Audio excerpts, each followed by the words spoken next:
Parliamo di cinema, una tenera vipera, ad ogni genera che oggi è bigama, all'anima libera che non ha più fisima, la gente cinica, misera e anonima, chi vive a Panama ed è morta a Veneta. Parliamo di cinema e di ciò che ci va.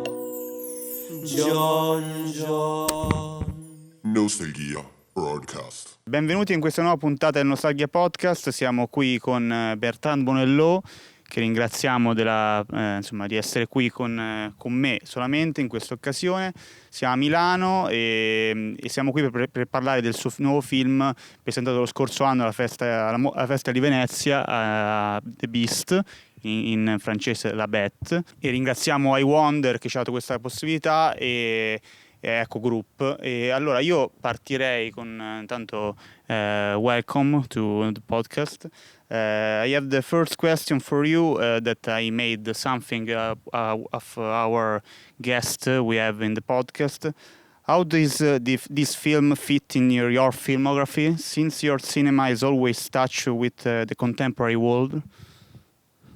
Well, it's a good question. I mean, the film is now much more contemporary than I thought it would be. I started to write like a few years ago, and if you think, for example, about AI, when I was writing, I was far away to imagine that, it would be like when it was presented in Venice, one of the major worries of the world. And when I was in Venice, there was a strike in Hollywood for the actors and writers, and the AI was in the heart of the negotiations.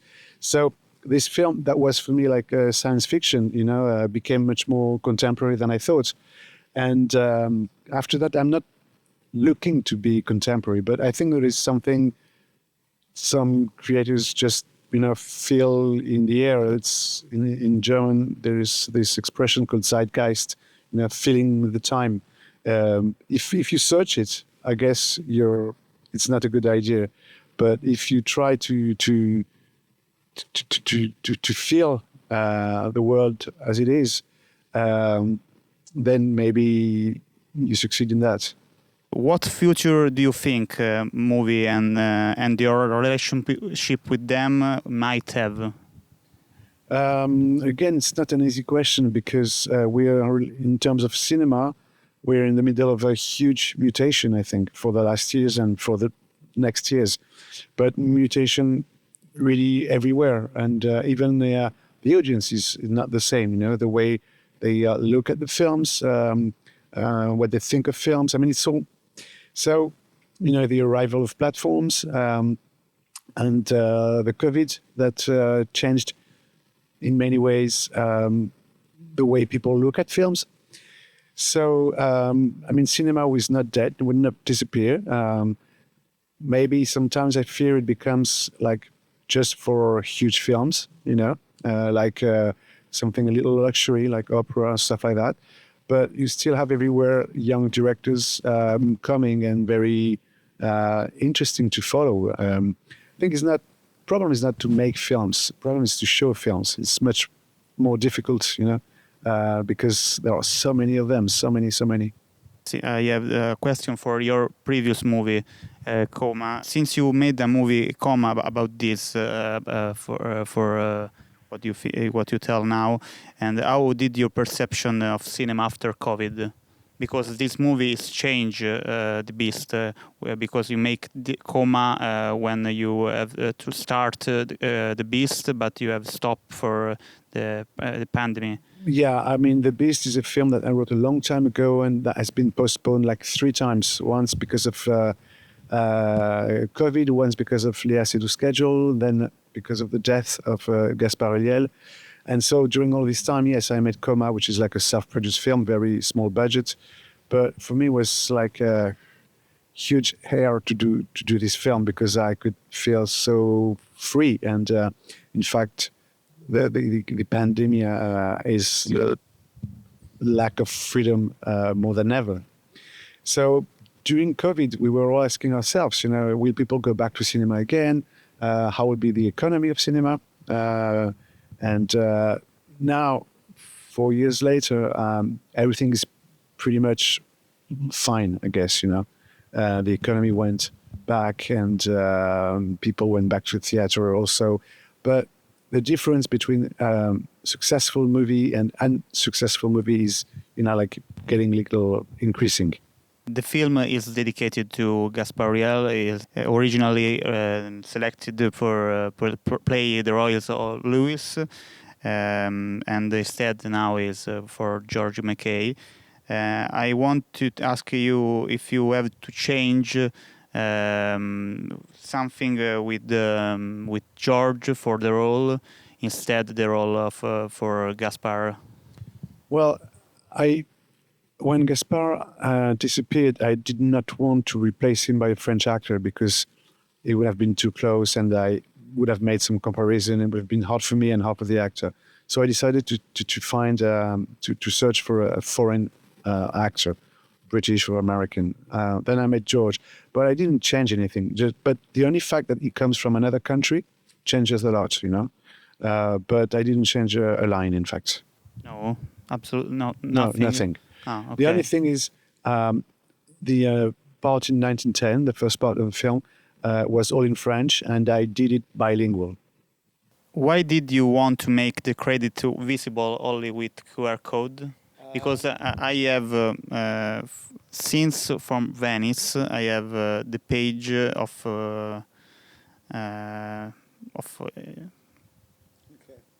That's one of the reasons, You can go back home with the credits and watch it later. And no, but I thought the QR code has something quite cold, and it fit really well with the end of the film, where, there is a kind of lack of humanity and lack of emotions and stuff like that. And it's end credits, they're part of the film. And for me, was a good ending to be with something so electronic and cold and humanless. It's funny because in Venice and in other festival you can't take the telephone off and at final in the credits everybody take off the phone for make the QR code. It's a funny thing. Yeah, it's a funny image when I come for a Q&A and I see all these people like this. What topic would you like to talk about in the future, and do you already have a new film in the works? You always a new film in work, but I'm writing, I say. I'm at the end of writing. But for the future, I think, for me, The Beast is like the end of an era. It's like a lot of people told me that it's like the sum of all my films, All my films led to this film. And I have to surprise myself and to go somewhere else. It's what I'm trying to do. You think The Beast is your more personal movie? Or you think other movies? I try to be personal in every films, even a film like Saint Laurent, which is like a biopic. In a way, it's one of my most personal films. But I guess the last two, Coma and The Beast, yeah, probably yes. Coma is dedicated to your daughter. It's dedicated to my daughter. It's a letter to my daughter, but more generally, it's a letter to a generation. I have another question after previously the question we have to do to everybody, director, we taken this podcast, and is in your cinema you take take the same actor sometimes, and the last you do is the second movie the third. Good. Okay, the third movie, and I want to ask you why you choose her for this role. For me, it was quite obvious while I was writing, because I could believe in her in 1910, 2014, 2044. She's ageless in a way, she's very modern, and at the same time she can, crosses time and periods. And also she's very mysterious. It's impossible to know what she thinks of. And the camera really loves this mystery. So it was for me obvious that it was for her. I was lucky she liked it and said yes. And this movie is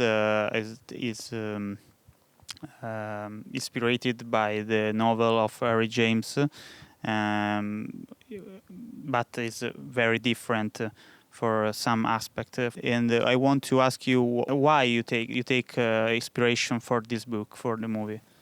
In fact, one of the first desires for the film was to mix different genres. So in the film you have like a melodrama, slasher, science fiction. And when I was thinking about the melodrama, that drove me to that book that I've read like a couple of times a long time ago. Because for me, I would not be able to find a better argument in melodrama than Henry James. So I read it again, and I decided to be, in one hand, very faithful, and on the other, very unfaithful. Very faithful because all the argument is very like in the book, and the dialogues come from Henry James in the beginning of the film, and very unfaithful because after I wanted to blow it through different periods, and the novel is about the fear of love, about fear and love, and I decided to push as much as I could these two feelings. So yeah, faithful and unfaithful. The last three question is: do you often go to the cinema? And if you go, how many times in a month? It depends on the moments.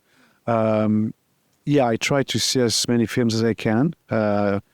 But for example, if I'm editing, I don't watch films because it's too many images in a day. Of course, on the shoot, you don't have time. But while I'm preparing, while I'm writing, yeah, I try to see a lot of films. I usually see, I don't know, like 5 films a week. 5 films a week. Yeah. A lot in the cinema. I share between cinema and my. Okay. It depends if I. Well, I live in Paris, which is amazing for the choice. I think it's one of the good things of Paris. So I manage to go quite often. Yeah. Which is the last movie you watched in the cinema? The last movie. Good question. I caught up a film that was released end of the summer. À son image, from Thierry de Peretti, shot in Corsica. Can you tell us about an experience you had in the cinema watching the film that you remember with more pleasure in your life? My life, my long life. Well, I think the biggest pleasure you can have is when you go to see a film, and the film is not what you expected, and the film is like a trip in a way. And if I can think of one of them, I would say Tropical Malady by Pong. Because it's the first film of him I saw, In the cinema, in a festival or? No, in theaters, okay. Regular theaters.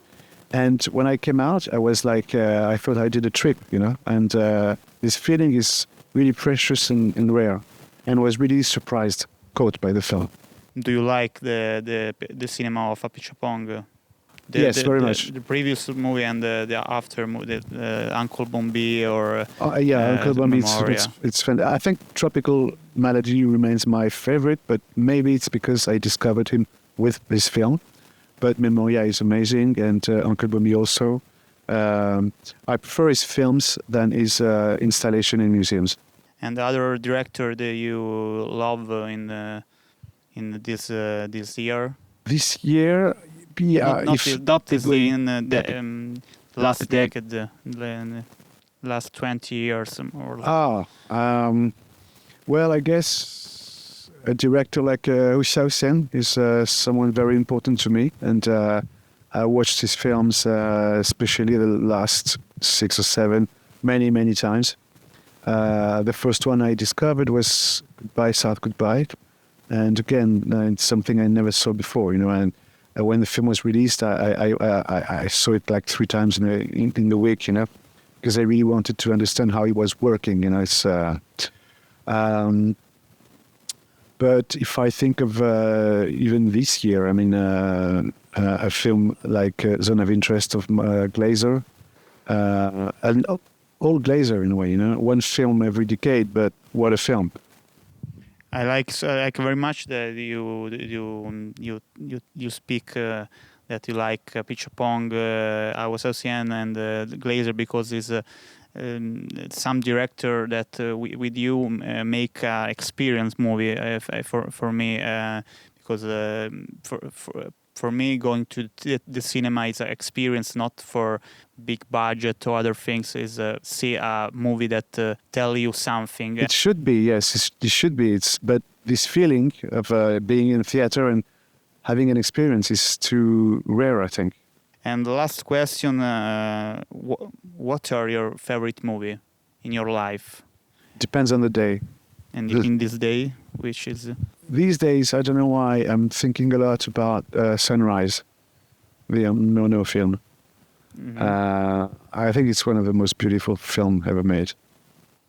And the other movie, if you want? Other movie, quite a few, yeah. I think Vertigo will remain one of my favorite because it's one of the most craziest film ever made. I